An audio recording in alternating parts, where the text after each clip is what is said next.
check it out. He's reading a story too. Oh, hey there guys, how are you? Today I'm wearing my special dragon outfit because I have a dragon story for you guys. This is called Not Your Typical Dragon. Let's find out what it's about. Go ahead and go grab your stuffed animals. I got Mark right here. I'm gonna give him a big squeeze hug. Oh. Thanks, Mark. Say hi to the friends. All right, guys, let's do it. This is called Not Your Typical Dragon. It looks like he's blowing bubbles. Crispin Blaze was born into a proud family of fire-breathing dragons. Every blaze breathes fire, explained his father. I breathe fire, your mother breathes fire. Tomorrow, when you turn 7, you'll breathe fire too.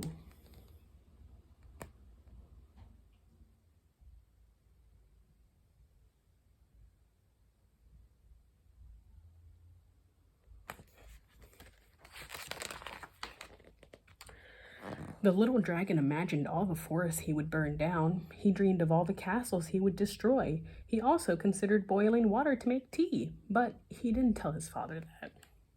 The next day, Crispin sat along family and friends as a big cake was brought to the table. Who will light the birthday candles? His mother asked.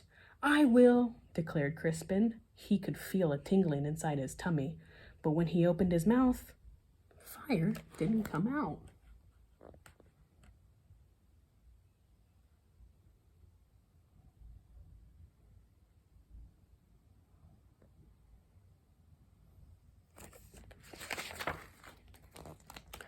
Whipped cream came out. Crispin, shouted his father, dragons breathe fire. What will the neighbors think? Worried his mother. I love whipped cream, said his sister Ashley. The little dragon was whisked off to the doctor the very next day. Please fix my son, demanded Crispin's father. What seems to be the problem? Asked the doctor. Crispin opened his mouth and breathed, but fire did not come out.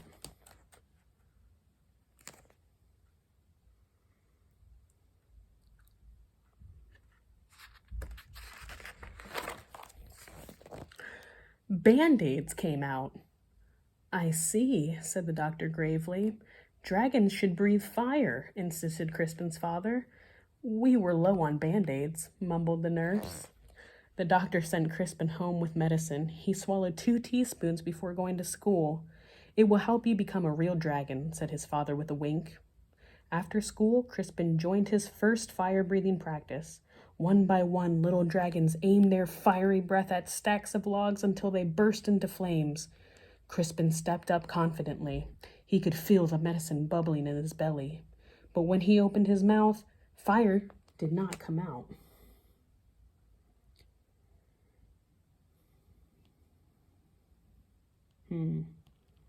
Let's see what comes out this time. Marshmallows came out. Dragons breathe fire, yelled the coach. Isn't that right, class? The other dragons didn't answer. They were too busy looking for pointy sticks for marshmallow roasting. I guess I'm not a real dragon, Crispin thought. He worried that his family would be disappointed, so he ran away from home.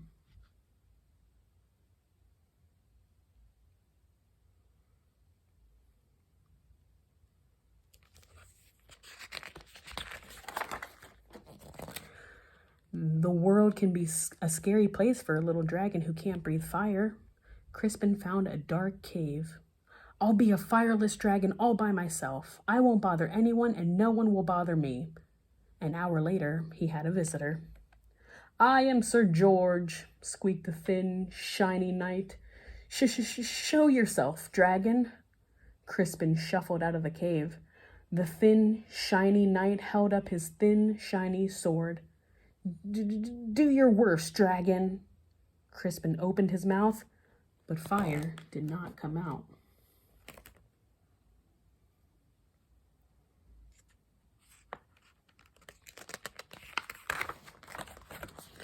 Soap bubbles came out. Don't you breathe fire, dragon? Crispin shook his head. I can't. Sir George moaned. But my father insists that I fight a fire-breathing dragon. It even says here in my book that your typical dragon breathes fire. I'm not your typical dragon, Crispin explained. Sir George sighed. I can't go home.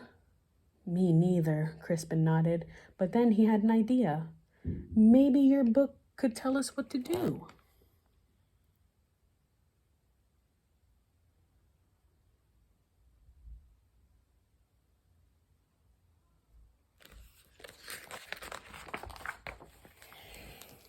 Of course, Sir George searched through the pages. It says it's probably just your diet. Sir George fed Crispin spicy curry, scorching chili, and blistering salsa. Crispin opened his mouth, but fire did not come out. Red party streamers came out. At least they're the right color, said Sir George kindly.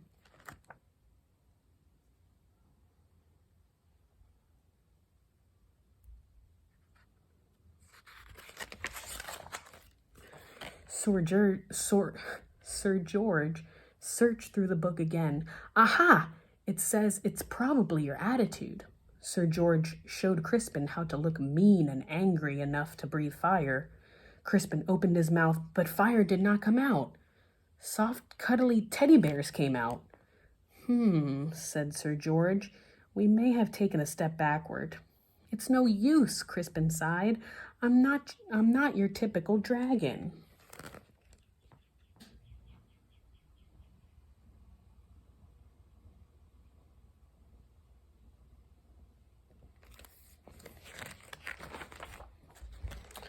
But Sir George was not ready to give up. Aha! The book says you're too stressed. Sir George made Crispin close his eyes while he described a quiet, relaxing day at the ocean. Do you feel calm? Now imagine 100 shiny knights attacking you. Crispin opened his mouth, but fire did not come out. Beach balls came out. Well, that's just plain weird.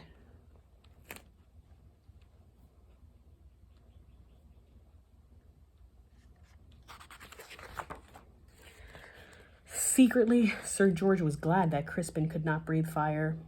He liked the little dragon and did not want to fight him. Crispin liked the shiny knight too, but he missed his parents. Sir George, it's getting dark. I want to go home. The shiny knight patted him on the back. Don't worry, little dragon. I will take you. Crispin's parents were relieved when he arrived home safely. Sir George was about to say goodbye when they heard a shout.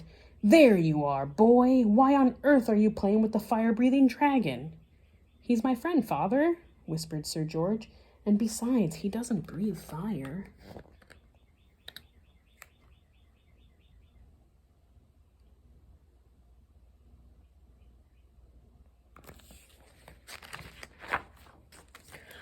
A dragon that doesn't breathe fire? That's the silliest thing I've ever heard. The shiny man laughed.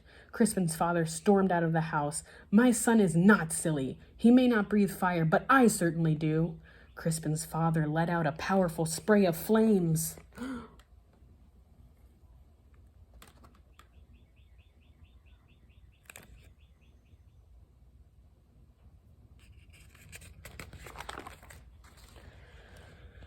Do your worst, dragon, declared the shiny man, but then the flames scorched the lawn. That's enough, honey, said Crispin's mother. The flames singed the fence. You've made your point, dear. Now stop showing off, she scolded. Then the flames ignited the roof. Crispin's father panicked. I can't stop breathing fire. You'll burn our house down, cried his mother. You'll burn down the whole neighborhood. Dragons came running from all directions. They knew how to start fires, but no one knew how to stop them. Crispin suddenly felt a tingling in his tummy. He felt a bubbling in his belly. He opened his mouth, but fire did not come out.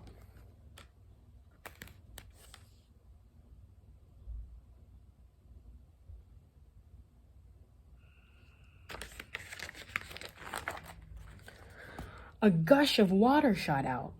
Crispin aimed the water at his father's flames. He saved his home, and he even saved the shiny man who wasn't looking so shiny anymore. Hooray for Crispin! Everyone shouted.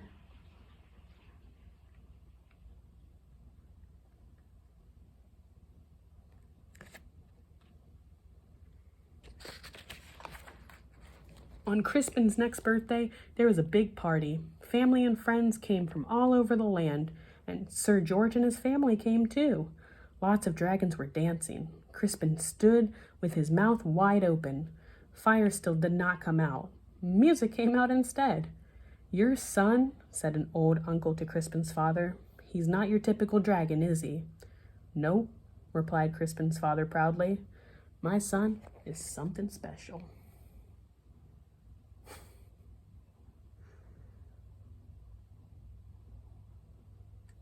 What a neat little dragon.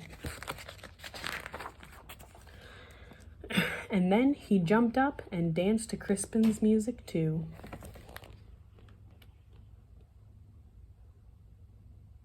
That dragon is so special. Well, guys, thank you guys so much for listening, and thank you guys so much for letting me inside your homes. I'm going to give Mark one more big hug, and I'll see you guys tomorrow. Oh, thanks, Mark. Say bye. Bye, guys.